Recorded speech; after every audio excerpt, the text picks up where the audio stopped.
I'm Alex Sharfin, and this is the Momentum Podcast, made for empire builders, game changers, trailblazers, shot takers, record breakers, world makers, and creators of all kinds. Those among us who can't turn it off and don't know why anyone would want to. We challenge complacency, destroy apathy, and we are obsessed with creating momentum so we can roll over bureaucracy and make our greatest contribution. Sure, we pay attention to their rules, but only so that we can bend them, break them, then rewrite them around our own will. We don't accept our destiny, we define it. We don't understand defeat because you only lose if you stop, and we don't know how. While the rest of the world strives for average and clings desperately to the status quo, we are the minority, the few, who are willing to hallucinate there could be a better future, and instead of just daydreaming of what could be, we endure the vulnerability and exposure it takes to make it real. We are the evolutionary hunters, clearly the most important people in the world,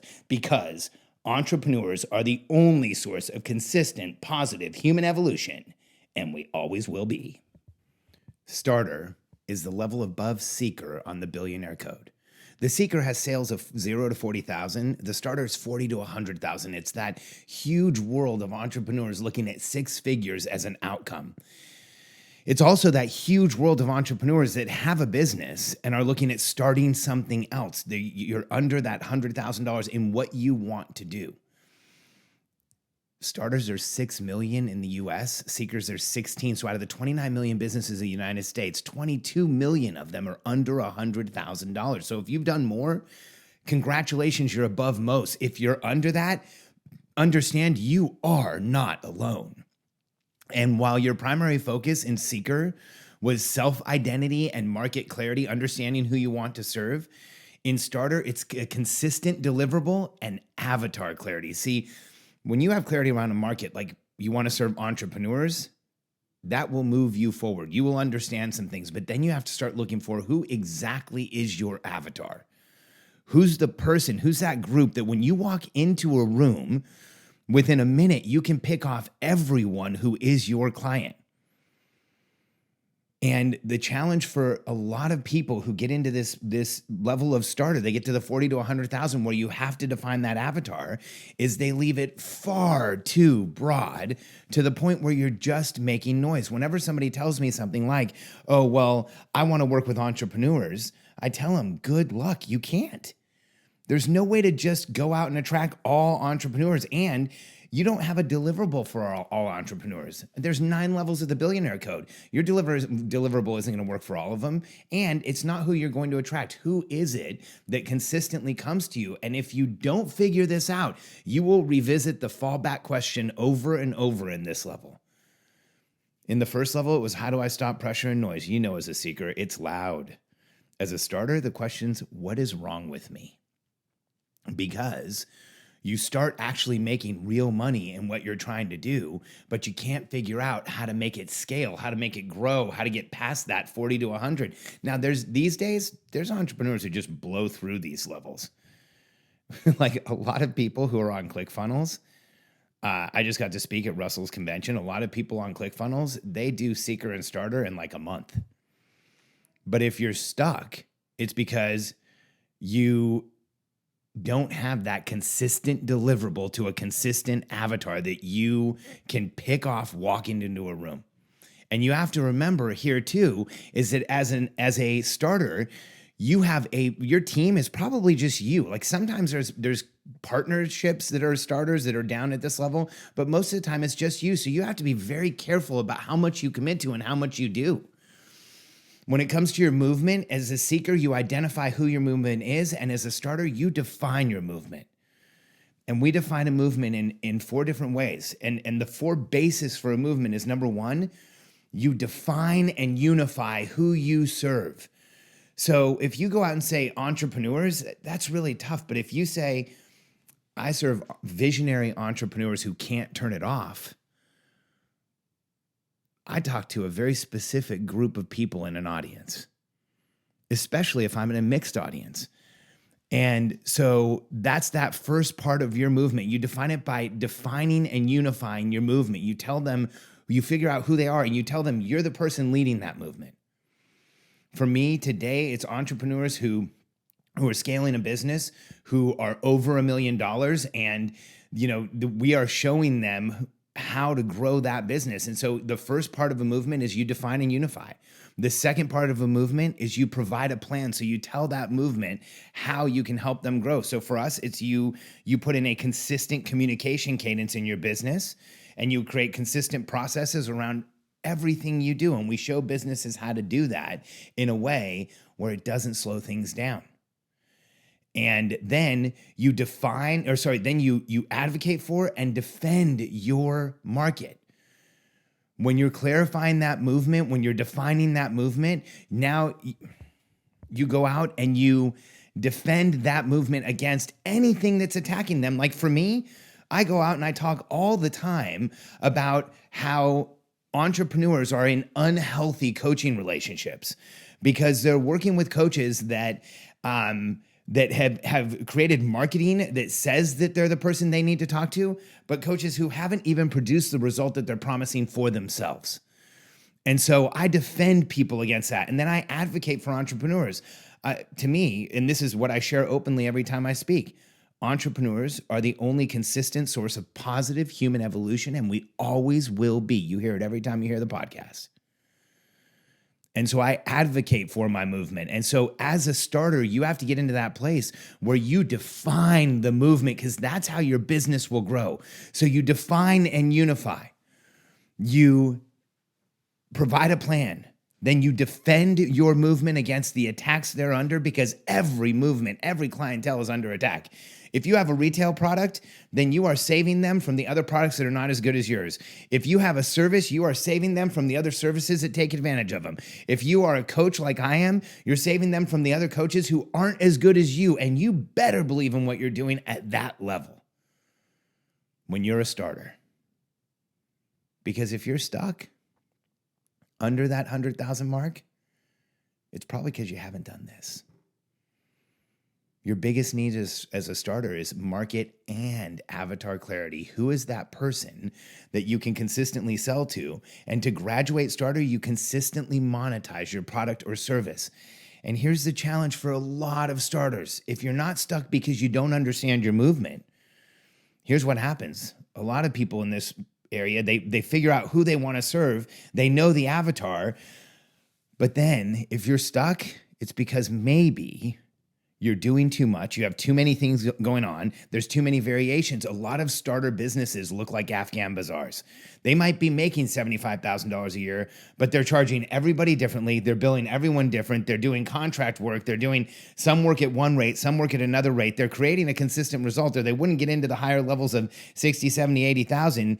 If you're in this place, start asking yourself, what can you do consistently over and over again that takes less of your time but provides a high level of value? Start looking at what you're doing that people really get momentum from, and ask yourself how you can monetize that or repeat it over and over again with less of your time. And start asking yourself, how do you dramatically simplify your deliverable? Because your next step when you get over $100,000 is that you're going to have to start scaling the delivery of your deliverable. You're going to have to start scaling your product. You're going to have to start selling more of it, delivering more of it. And here's the challenge. Starters, because you're doing literally almost everything, you can't really afford that much help. You're going to make a lot of mistakes. And the more complex your product is, the more mistakes you will make. The more mistakes in delivery, the more mistakes in marketing, the more mistakes in attracting the avatar. So drag the complexity out of what you're doing. If you're going into a new market, consider selling one product to start. There are some insane examples of companies who have limited themselves to one product until they had market penetration that allowed them to bring in new products at a rate where it was crazy. But look at Red Bull. Red Bull started with one product. Now they have multiple SKUs everywhere, but they started with one product and a single avatar.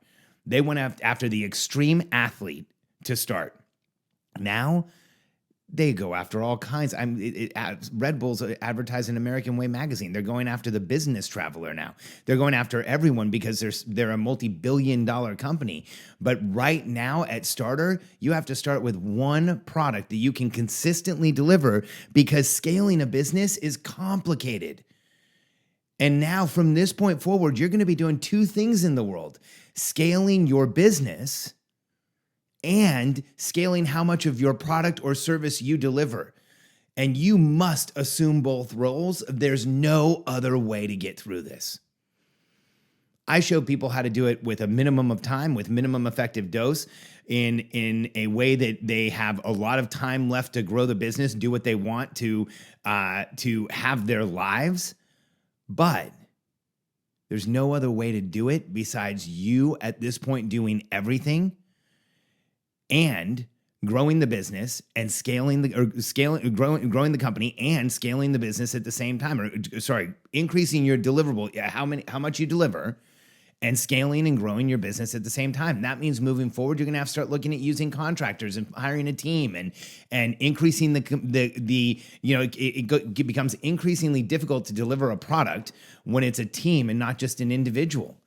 And if you make it too confusing right now, you will always have this thought in the back of your mind as you move forward: why don't I just go back to doing it all myself? Because the people who think that every day in their business, and if you're thinking that right now, I want you to look around your business and ask yourself, is it way too complex? Is there too many different products? Is there too many different SKUs? The fact is, in the real world, 20% of products in almost every company equate for 80% of the profit. And if you want to see the companies that have exploded, they have created a consistent deliverable for a very tight avatar. Not broad at all, for a very clear, very tight avatar. The one that we work with, to give you more details on exactly who we work with, it's not just $1 million plus CEOs. We go out looking for $1 million plus CEOs who and founders and companies, entrepreneurs who've done it themselves. We look for companies with high margin because we know we can help high margin companies grow really, really fast because there's resources available. And we're looking for entrepreneurs that they want to do anything it takes to grow their business, that are committed to growing it, that are on a mission, that feel like they're changing the world, that know they're changing the world, that will prove it to you when you're on the phone with them. And the reason is because they understand their avatar like crazy. And they know exactly who it is, and they cater to that avatar. They know the effect that they make for them, and they are insanely focused.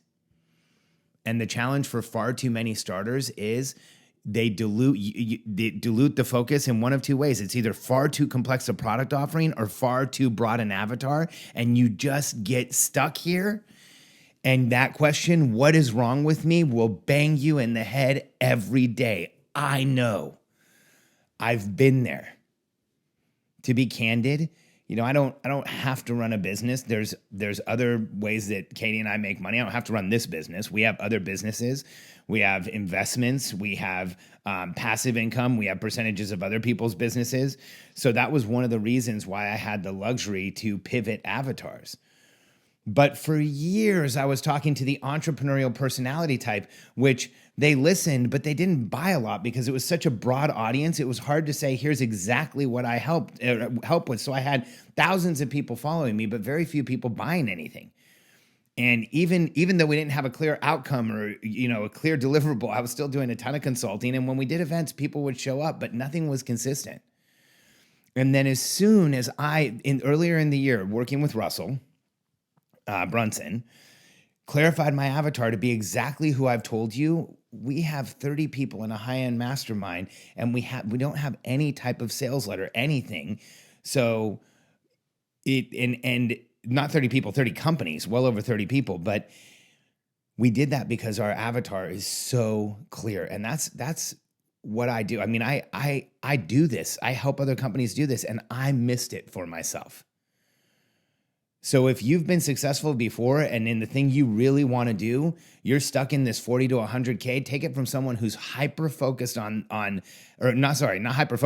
clear on how I got stuck here. It's because I didn't have a consistent deliverable to a tight avatar. It was way too broad. And I wasn't solving a specific pain they had. Today, we solve the pain of entrepreneurs having way too much opportunity without the infrastructure in their business so that they can go out and have the effect that they can have right now. They know they have more opportunity. They know there's more out there. They know they're leaving money on the table, and it's frustrating. Because I know that avatar so well, that's why we're doing so well, and we're consistently monetizing our product or service. That's what you do to graduate starter. And if you're a starter who wants to go forward, start asking yourself, is my avatar too broad? Start looking at who you're really talking to and who you really want to work with. Start asking yourself, is there a consistency? Is there a commonality with the people who you really want to help? And you will find that if you tighten up that avatar and simplify your product offering, that's how you get out of starter. And when you do, I'm excited for you. Because the next time I share about the Billionaire Code, I'll be talking about promoter 100 to 300,000. One of the most exciting levels for entrepreneurs, but also one of the levels where so many people flame out. I look forward to sharing that with you next time. And if you haven't yet, if you want to get all the levels of the Billionaire Code and check out the details, maybe even follow along with a workbook, go to billionairecode.com. We'll ask you a few questions. We'll let you know what level of the Billionaire Code you're in and give you a full results package that includes information on every level of the Billionaire Code so that you can see where you're going, where you are now, what you should be focused on, and what you're going to be doing next so you can start building that into your business now. Go to billionairecode.com. Know the code.